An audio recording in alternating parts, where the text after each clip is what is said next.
This is the heartbeat of human services, a peek into the inspiring stories of our community and all things DHS. Join us. Hello, everybody. Welcome to the Heartbeat of Human Services podcast.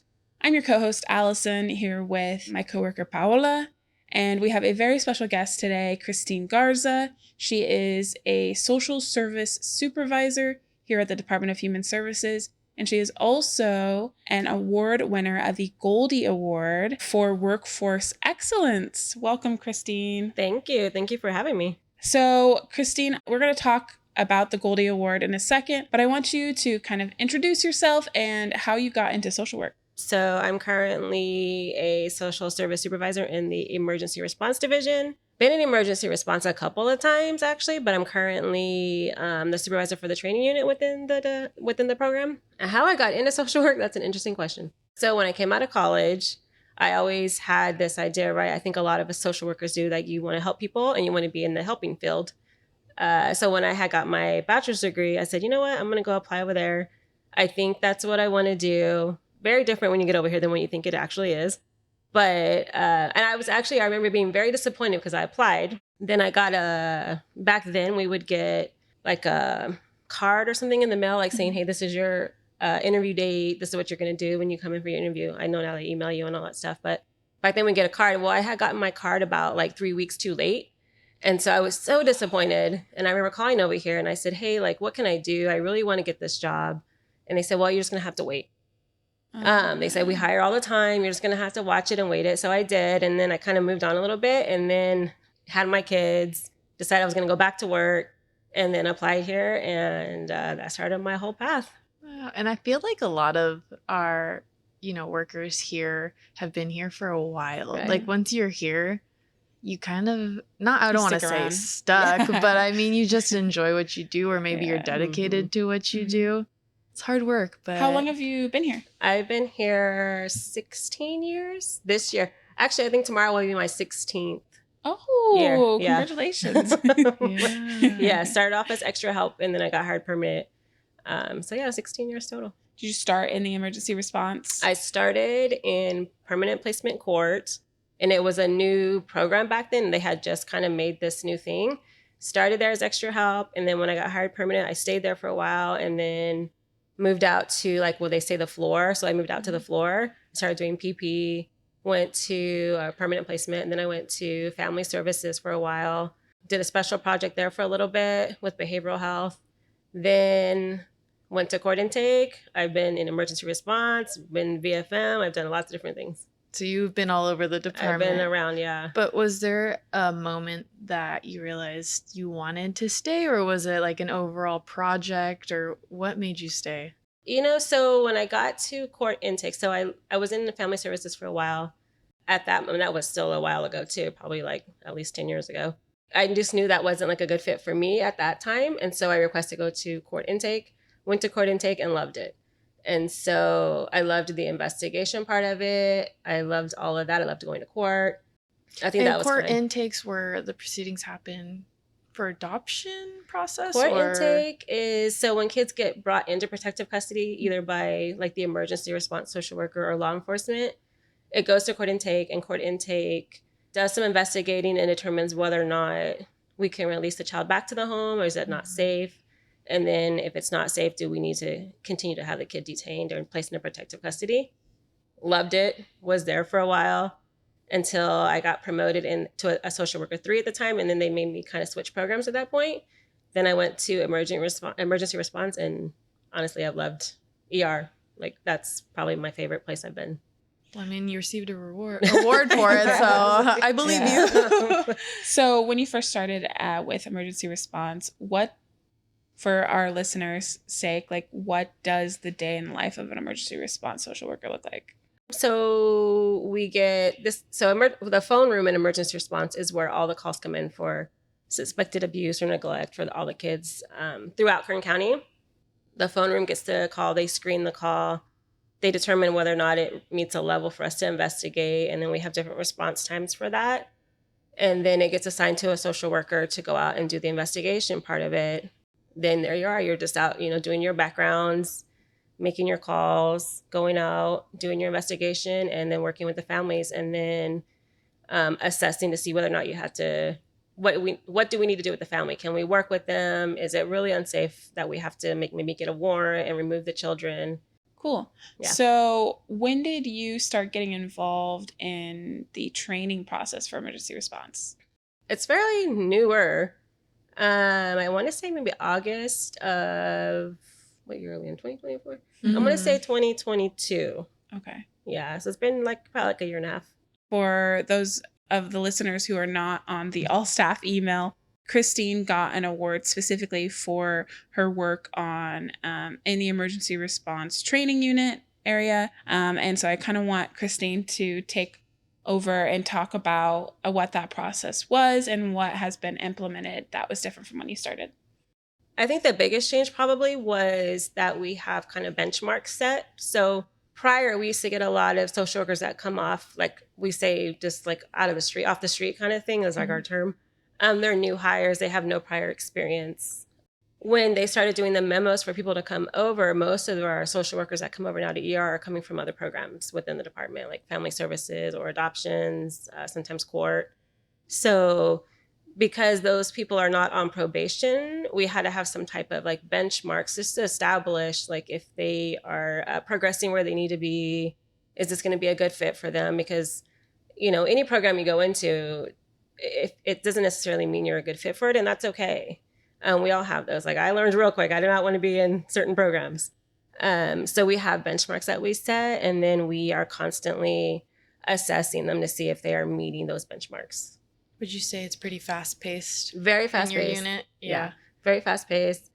When they come over initially, we're really good about, you're getting a very limited number of referrals in the beginning, just so you can kind of get your feet wet and learn how the process goes. We don't want you kind of struggling from the get-go. And we just gradually increase maybe the types of allegations that you're investigating, the response times for those, how many referrals you're going to get in a month, things like that. Awesome. I was going to say that's a lot of work. And I know something that the department we've been trying to do is starting to focus on wellness and, mental health and all those things, because you guys do a lot. Yeah. All the stories I hear in the department, you guys deserve your rest days. And so on my end, what I'm curious about is, what do you guys do to kind of, what's the word, to unwind? Relax. Unwind, relax on your days off. Well, for me, I know I'm really good. I have a really good schedule. I do CrossFit, so I'm really pretty big on that. She said CrossFit, Allison. I keep hearing jokes that say, "Hey, you'll know within the first couple of minutes if somebody does CrossFit," because they love to talk about it. So I'm like, yeah, that's mine too. See, I love it. Which one do you go to? What gym? CrossFit Rigtown. Shut up. I used to go to Rigtown before it was Rigtown. Yeah, and I am a big advocate for physical activity. Yeah. That definitely is what works for me too. Yes. That's good to hear. Yeah. Well, yeah. We'll talk about that later. That's cool though. I hear Paola talking about CrossFit, literally just 10 minutes ago before you got here. We were talking about CrossFit. And it seems like something that Paola's made a consistency in her life, right? And so I can kind of see that joining a group of other people who are also working out can kind of help you be consistent in your goals and also in checking yourself mentally, having something consistent in your life like that. Yeah, it's super important. And sometimes when I get really, really busy, because I always go right after work. I go to a 5:30 class because I cannot wake up super early. I just can't. And I see sometimes I get really busy and we miss it. And if that becomes a pattern for me, I can tell within myself. I'm just I have to change it, or maybe I had to do something after work because I can't do that for a long time. Yeah. It really, you can feel the effects of that. Going back to the Goldie Awards real quick. So it says here that Sherry nominated you. Did you know that you were nominated? I did not. And I told her I was really going to kill her. Well, I do want to tell people, I didn't realize the magnitude of it, but out of how many employees are in the county? 4,000 over. More. In our department is 2,000 around there. Right, so out of all these people, you got nominated, and I know Yeah. somebody else from our department, but Mhm. only 2 people from our department, and in total 4 won one award. I'm not sure. I think it was 4. Yeah. So okay, so out of all these thousands of people, they chose Yeah. you. So Yeah. I think she wrote something really good about Mhm. you. I'm sure she did. She's really good about that. That's But sweet. yeah, it's very much appreciated. Mhm. I'm not the kind of person that likes a lot of attention like that. So it's very hard for me. It's way out of my comfort zone, which also she knows that. And I think that's why she was joking about it. But yeah, it's definitely an honor. And I'm going to be super nervous when I have to go. It's tomorrow. Yeah, tomorrow The when I have to words. go. I don't even know what I'm going to say, honestly. I'm like, I don't know. But Thank you. I Okay, know. bye. I'm going to be the shortest thing ever, like when I walk up there, because I'm going to be so nervous. March is also the start of Social Work Appreciation Month. So I feel like it's a good time that the award ceremony is tomorrow because it's a good opportunity to kind of highlight the work that social workers do all the time. Obviously, you've been singled out as somebody who's really been pushing for change in the training unit and wanting to prepare our social workers better.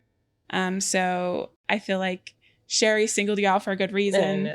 And that's why you should yeah. take some advice from her. Yeah. I mean, I think that's something we wanted to ask you. Yeah. Like, since I feel like you're a wealth of knowledge, like, Mhm. what would you pass on? I mean, in general to people, but social workers specifically. Advice giving. The one thing I think I probably would really say is that, just because you get placed in a specific program, maybe here within the department, and it's not a good fit for you, like I said before, it's okay that's not a good fit, but stick it out and try to go to another program, because eventually you're going to find like your niche and where you want to be, and then that's going to drive your passion to continue in that field.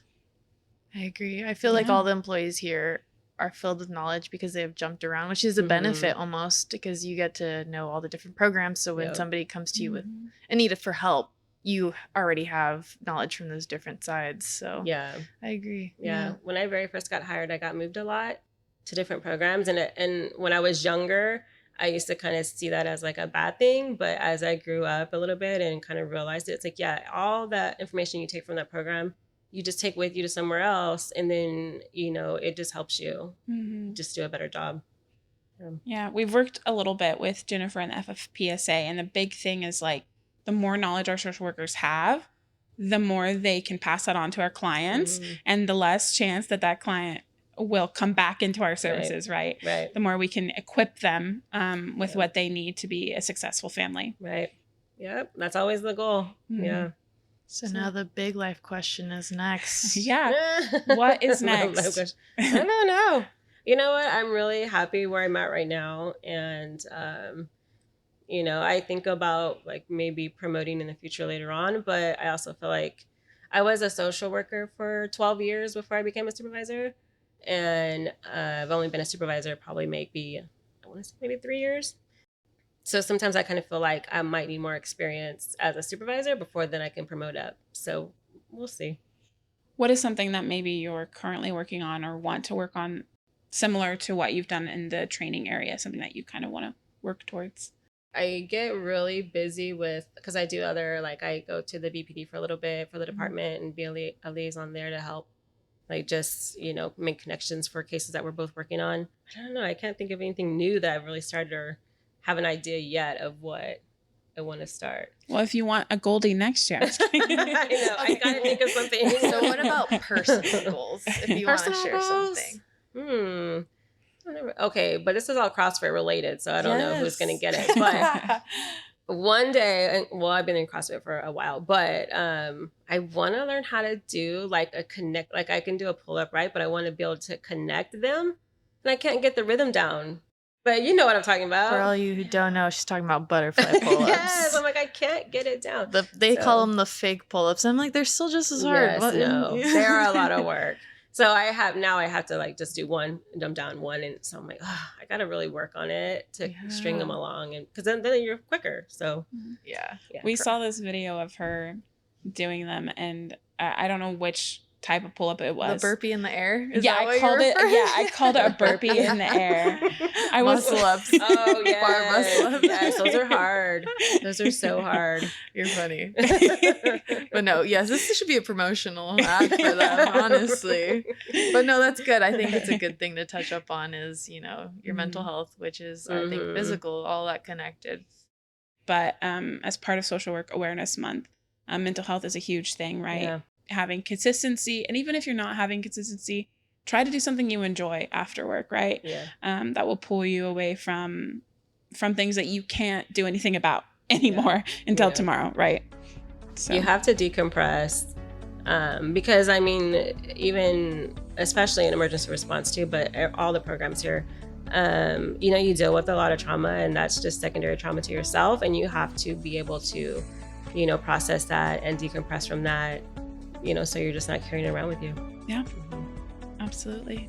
Yeah, with that being said, congratulations on your award. Hopefully we'll get some pictures of you that we can post on social media. No. We might post it with this podcast. And for all our followers, please follow us on Kern DHS. We are on Instagram, Facebook, YouTube. I'm missing some, LinkedIn. TikTok. Oh, TikTok. No, we are on TikTok. Yeah, we are on TikTok. Wow. But yeah, follow us and tune in next time. I'm your co-host, Paola Hernandez, and welcome to today's Mindful Minute. Today, we are going to take something from Blue Zones. If you haven't heard about them, that is all over our page, so check them out on social media. And this is titled, Get Up Off of That Thing. And these are dust stretches. So don't let your desk job leave you feeling stiff. Take some time to do a little moving and shaking throughout the day in the comfort of your office space. But you don't have to stop there. Wander around your office or take a stroll outside from time to time. These simple steps are sure to help you move naturally. Some examples I like to do are called like a prayer. So in this one, you'll put your palms together, fingers pointing up, push your hands down for 10 seconds. A second one you could try is called Can't Touch This, where you put your hands together, fingers interlaced, extend arms with palms reaching forward, and extend as far as you can for 10 to 20 seconds. And last one that I really enjoy to do is called I'm Your Boogeyman. Your arms are at your sides, roll your shoulders up and back, and do that for 3 to 5 seconds for 3 times. And so try these out at your desk whenever you're feeling a little stiff. This has been your Mindful Minute. Thank you for joining us for the Heartbeat of Human Services podcast today. We hope you'll join us next time.